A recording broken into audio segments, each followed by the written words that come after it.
Bu yarım değil.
Biz evdeydik, saat cumartesi akşamı 11 sıralarındaydı.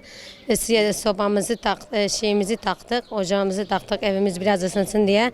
Ondan sonra komşuya, ablam Gül'e gittik. 10 dakika falan oturmadan demek ki patlama olmuş. Bizi komşular çağırdı. Geldiğimizde ev alev alev yanıyordu. İçeri giremedik.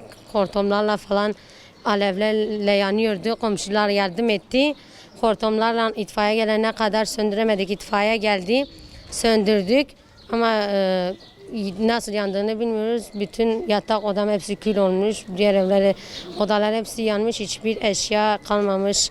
Hepsi yandı. Ben, çocuklarım hepsi elbisesiz kaldık. Kışlık, yazlık.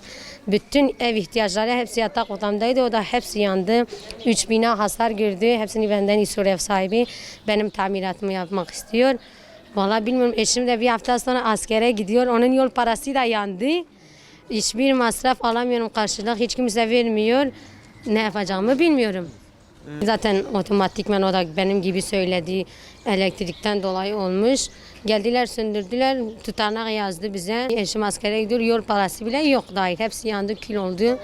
Yani her taraftan yardım bekliyorum. İhtiyacım var zaten. Hiçbir şekilde tamirat param da yok. Daha yeni ev üstünden ayrıldım. Eşyalarım hepsi kül oldu, yandı.